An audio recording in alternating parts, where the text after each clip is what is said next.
U današnjoj epizodi pokazat ću vam nešto jako zanimljivo. U pitanju su kružni modeli koji se postavljaju u okviru samih perma modela. Znam da imamo već kružno baštovanstvo na kanalu u okviru deraldovih krugova koji se postavljaju oko voćaka, ali to se postavlja na zemljanoj gredici.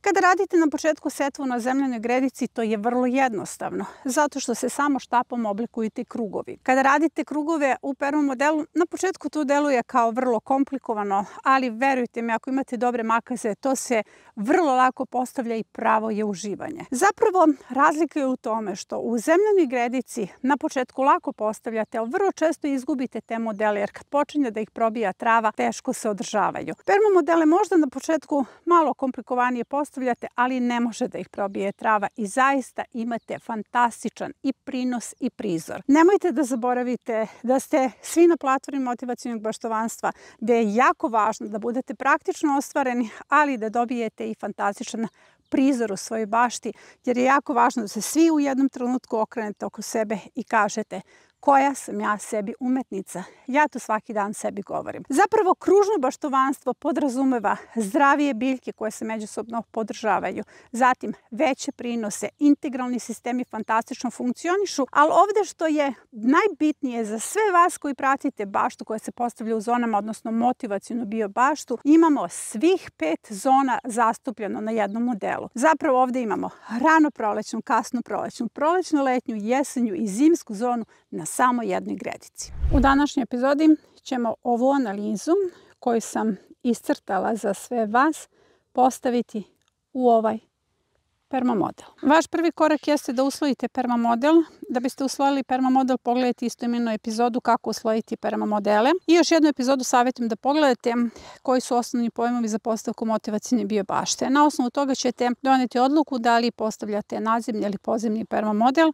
U svakom slučaju, kada ste ga postavili, savjetujem da ga prvo dobro zalijete, jer se seno mnogo lakše oblikuje, odnosno reže kada je mokro, a pritom i padne ovaj perma model, pa onda imate realniju sliku, istisne vazduh. A drugo, postoji još jedan trik, a to je da na vrh kod uslojavanja perma modela stavite neko mekše seno. Možete čak da iskoristite i slamu, jer slama kada se sama natopi vodom, lako se oblikuje, nekako postaje blago lepljiva.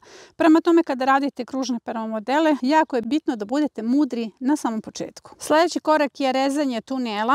Vidjet ćete kasnije analizu. Rade se 4 zapravo kružna tunela, zato što je u sredini jedan krug koji možete vrlo lako na početku da postavite kao neku vrstu šireg gnezda od 20 cm, dubina 10.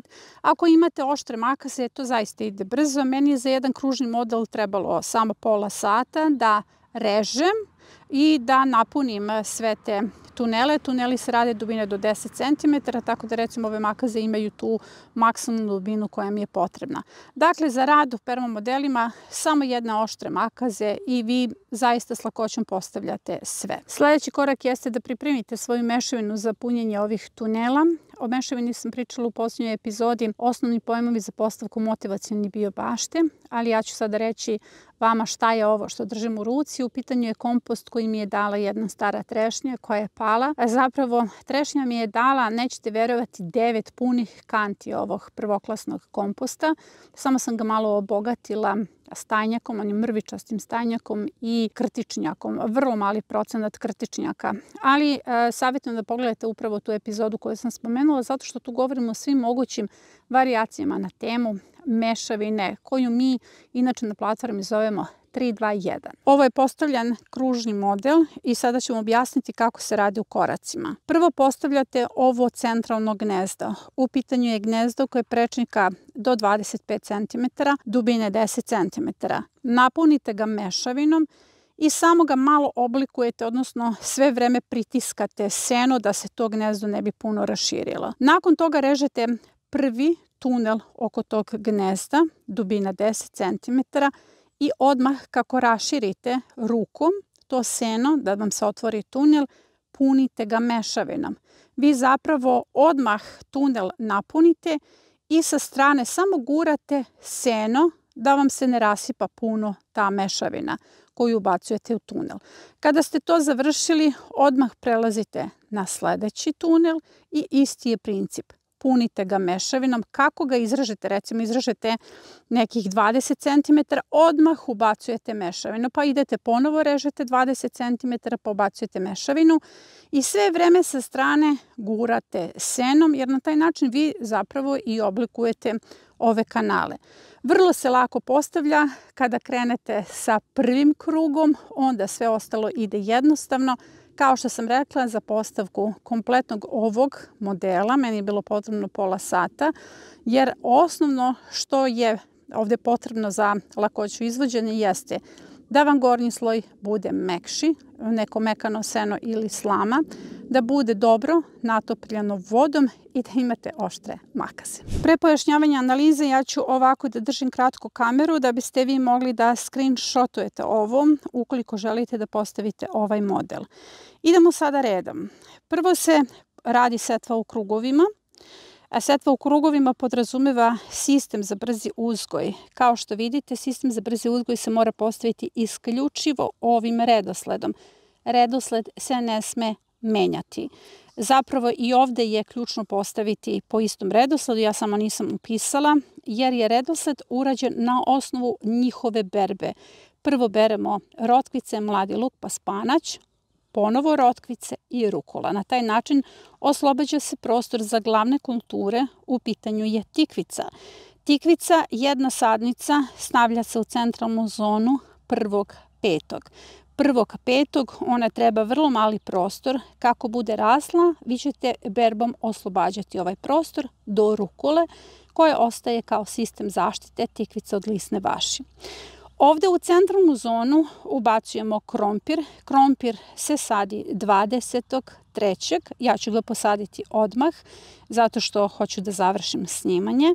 I u pitanju je 12 kućica koje će biti zaštićene od strane tikvica kada je u pitanju zlatica, odnosno konkretno njih će jednako kao i tikvice štititi rukula. Kompletni ovi modeli zbunjuju zlatice i ovde nećete imati problem sa zlaticama. Zapravo, glavna kultura su nam tikvice, krompir, tikvice. Onda imamo po integralnom sistemu bob koji je postavljen, može i grašak, ali meni je ovde bob postavljen da bi bio integralni sistem zaštite protiv lisne vaši, jer bob je pre svega atraktant za lisnu vaš. Ovde imamo i urađenu smenu kultura. Iza tikvica sadimo krompir 15.7. Iza krompira drugi turnus tikvica i ponovo iza tikvice ide krompir. Vrlo je jednostavno. Iza boba ide karfiol, brokula, lisnati kelj, prokelj. Zapravo je smena kultura u istom trenutku 15.7. Tada će se završiti berba prvog turnusa tikvica i izvadit ćemo rani krompir. Krompir kao sorta bi trebalo da bude vrlo rana ili rana. Sa strane ubacujemo 1.5. daliju, ciniju, suncokret i neven. Ubacivanje sideratnog cveća je definisano u kalendarima. Ovdje imamo 5 zona.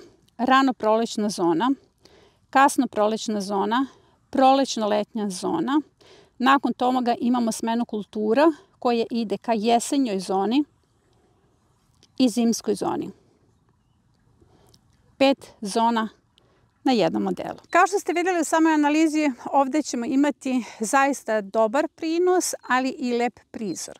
Sa ove strane dolazi tikvica kao glavna kultura i sa one strane. U središnjem delu dolazi krompir. Kada izvadimo krompir 15. jula, u središnji deo dolaze tikvice, a na mesto tikvica dolazi krompir. Jako lepa smena kultura i bit će zaista veliki prinos. Ono što je suštinski deo samog kruga jeste da koncept samog sistema za brzi uzgoj bude pametan. Ne možemo tek tako da postavljamo taj sistem, recimo nisam stavila rukulu u centralnu zonu, zato što je rukula kultura koja se reže, a ne čupa se. Zato sam stavila rotkvice u centralnu zonu, jer su rotkvice kulture koje ćemo čupati, a ne rezati. Rukula je s razlogom poslednja kultura ovde. Zapravo ja sam poređala kulture na osnovu njihove dužine vegetacije. S obzirom da se svi sistemi za brzi uzgoj baziraju na dužini vegetacije, savjetujem da u centralnu zonu stavite rotkvice saksa koje imaju najkraću vegetaciju, pa recimo 25 dana, ali neće vam dospeti za 25 dana, ali hoće za 40. S obzirom da danas postavljamo ovaj sistem, sve ove kulture imaju vremena da porastu, da ih oberete do 1. maja. 1. maja u centralnu zonu stavljamo tikvicu. Možete da radite presadu ili direktnu setvu. Tikvica raste, treba joj, da bi u toj fazi vegetacije klijala 7 dana. Da bi uopšte mogla da zauzme neki manji prostor, njoj treba 20 dana. A da bi zauzela kompletan ovaj prostor, treba joj više od 35 do 40 dana u zavisnosti od sorte. Prema tome, mi imamo vremena od današnjeg dana, pa recimo do sigurno 1. juna, da beremo sve ovo sa gredice, uključujući i rukolu. Ali do 1. juna ovo su sistemi za ranoprolećni brzi uzgoj. Oni će procvetati i bit će integralni deo zaštite. Suština ovog principa jeste da je naša tikvica potpuno zaštićena od najezde lisne vaši. Da biste razumeli zašto je tikvica zaštićena od lisne vaši, potrebno je pogledati epizodu o integralnim sistemima zaštite. Takođe, a o tome sam puno pisala i u nedeljniku, zato što su vam integralni sistemi zaštite najfantastičniji deo ovog programa. U pitanju su biljke koje se međusobno podržavaju i koje se međusobno štite. Zapravo, nama je kompletan ovaj sistem ranoprolećne zone, koji je ujedno i integralni sistem zaštite, dovoljan da zaštitimo našu tikvicu od lisne vaši. Jer ovde je, recimo, uzet ću samo primer rukole. Rukola, neko ko će na sebe da privuče buhače, lisnu vaš i stenice. Zapravo, rukola neće zaštititi samo tikvicu. Ona je s razlogom postavljena do kraja, odnosno u poslednjem krugu. Rukola poslednja ostaje, s obzirom da je režemo na samoj gredici, ali rukola se nalazi na granici dovoljnoj da zaštiti i tikvicu i da zaštiti krompir. Zapravo, onog trenutka kada nama ova rukola procveta, zlatica napada krompir. Rukola itekako odbija zlaticu, samo što se nekada najređe nalazi na poziciji gde se nalazi krompir. Prosto ti integralni sistemi zaštite su postavljeni na sasvim drugom delu. Prema tome, ova rukola će raditi dvostruku zaštitu tikvice i krompira. Prvo što ću da posejem jeste bob po ovim ćoškovima, dakle po integralnim sistemima zaštite, i sada ćete se iznenaditi, stavit ću 6 zrna boba na jedan ćošak. Na taj način će bob biti i atraktant i hrana, jer će samo neki od tih bobova biti napadnuti lisnim vašima, a ostali će mi dati obilnu hranu. Vidite, gnezdo je spremno. Na razmak stavljam bobove. Prošle sezone imala sam u gnezdima po 4-5 zrna boba i to se ispostavilo kao jako dobra odluka, jer je obilno rodio i nije toliko bio napadnut. Zapravo nisam imala velike gubitke kao prethodnih godina. Ovo je sasvim dovoljno, utisnula sam seme, ne moram preko da stavim centimetar suve mešavine, zato što je duboko napunjeno gnezdo. Sada ću da završim setvu bobova. Inače, ja sam završila setvu ranoprolećne zone i posejala sam 4 paketa bobova u bašti. Eto, vidjet ćemo kakav će to biti prizor. A pored toga što sam posejala puno bobova, posejala sam i grašak i sada ćete se iznenaditi, na 26 permamodela je grašak i čeka me podizanje 20 mreža. Zato što sam uglavnom sejala džof, senator, telefon, sorte koje podrazumevaju mrežu, kelvedoniju i zozime sadnje. Prema tome, kada sam sve to završila, ja sam sebi rekla, ali si ti sebi napravila posao. I završavam setvu bobova. Inače je sve ovo što vidite oko mene posejano. Oko mene se nalazi crni luk stari sa graškom, ljubičasti krompir, ozima sadnja. Tamo je beli luk sa graškom, 2 vrste graška.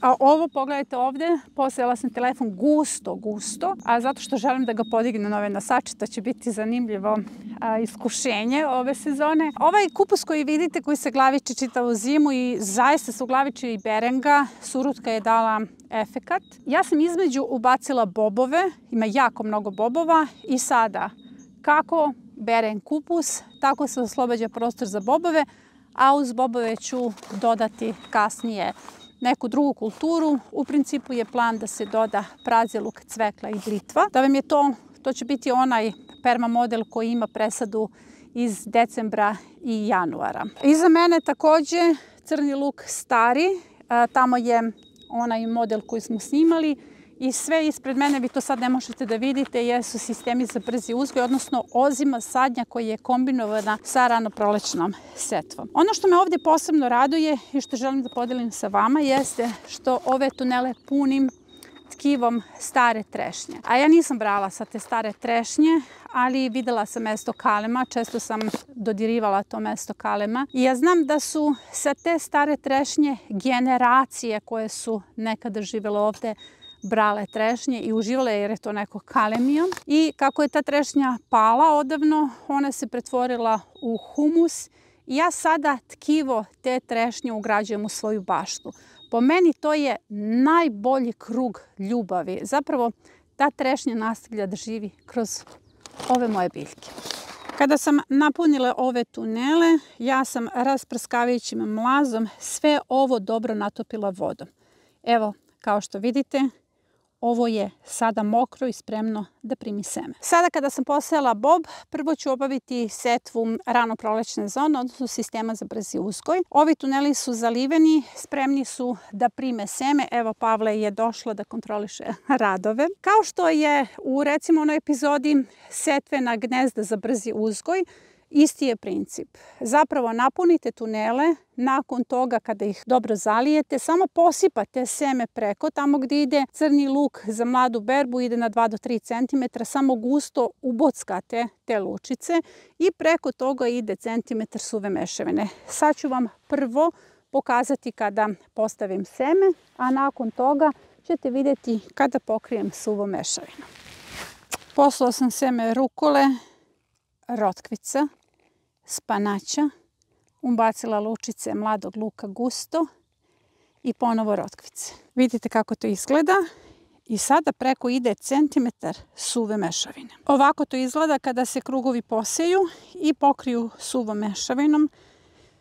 Nemojte slučajno da ostavite seme na površini, a da ga niste pokrijeli suvom mešavinom. Sada nije potrebno zalivati. Zalili ste dobro donji sloj. Prvo zalivanje nakon nedelju dana rasprskavajućim mlazom. A sada ćemo da sadimo krompir. Sada kada sam obavila setvu brzog uzgoja i boba, došao je na red krompir. Krompir po datumu za kontinentu bacujemo 23. Ja ću ga ubaciti danas jer što bi rekla u mom selu neće on niđe, neće niknuti ukoliko je hladno. I ako nikne krompir i ako malo osjeti mraz, vrlo lako se obnavlja. A zašto vam sve vreme snimam ovaj jedan krompir? Ja sam izabrala sortu Belarosa. U pitanju je rana sorta koja za 90 dana dospeva za berbu, zato što ovdje želim više turnusa. Zatim izabrala sam male krompiriće, zato što ovaj mali krompir ima manje izdanaka, manje tih stabala i brže dospeva za berbu. Ako želite rano da berete mladi krompir, onda slobodno ubacite male krompiriće. Jer ako je krupan ili veliki krompir, ima tih lisnih stabala više i kasnije dospeva za berbu. Naravno, urod će biti sigurno veći, ali ja želim nešto manji, ali brži urod na ovoj gredici. Krompir se vrlo jednostavno sadi u perma modelima. Imate epizodu 4 najjednostavnije načina sadnja krompira, a spremava se i vrlo zanimljiva epizoda, a to je počinjemo sadnju krompira na kontinentu. Tako će se zvati i tada ćemo govoriti o svim tim elementima sadnje krompira na jednom mestu i gdje ću ja posejati krompir, odnosno posaditi krompir. Sada ću ga samo ubaciti u gnezda. Ja sam ovdje ubacila šaku mešavine, to nije bilo potrebno. Ta mešavina mi služi samo da nekako beleži ovu zonu, da možete odozgo da vidite kako ovo izgleda. I ja ću samo da ubacim ovaj naklijali krompir i da navučem seno. to je to. Svi vi koji uzgajate krompir u permamodelima znate da je ovo i najjednostavniji način sadnje krompira. Sada kada sam završila setvu sistema za brzi uzgoj, integralnih sistema bobova, ubacila sam krompir. Moja setva danas je završena. Ono što me dalje čeka jeste da ubacim sideratno cveće koje po planu stoji. Tamo je Dalija cinija, suncokret neven. To se po našim kalendarima ubacuje pa negde do 1.5. Možete i nešto ranije. Sada je potrebno održavati ovaj model zalivanjem. Zalivanje se radi jednom nedeljno. Radite rasprskavajućim mlazom da ne biste poremetili mala semena, odnosno to će već biti male biljčice koje će za nedelju dana već da se pojave. Prvo rukola, pa onda rotkvice. Zapravo sistem je lako održavati. Sve ono što posejete sada u okviru ranoprolećne zone zalivate jednom nedeljno, zalivate čitav permamodel. I ovo je sve za današnju epizodu. O svemu ovome ću pisati u narednom nedeljniku. Podsećam vas da je nedeljnik potpuno besplatan i dolazi na vašu email adresu jednom nedeljnom, ponedeljkom u 10 časova. Zapravo, ako se niste prijavili na naš nedeljnik, možete to da uradite putem linka koji će biti okačen u komentarima ispod ove epizode. Nedeljnik je pun vrlo zanimljivih tema. Zapravo, sada već kontinent ulazi u setvu i sadnju i imamo jako mnogo tema o kojima mogu pisati. Tu opširnije pišemo o svim problemima, nešto ne može stati u epizodu, a tek u kratki video stane jako malo. Također upratite i Nadin kutak koji uređuje naša administratorica Nada Radinić svakog ponedeljka, koji je moj slobodan dan. Ja pre svega uživam u njenom kutku. Sad vas pozdravljam, do naredne epizode.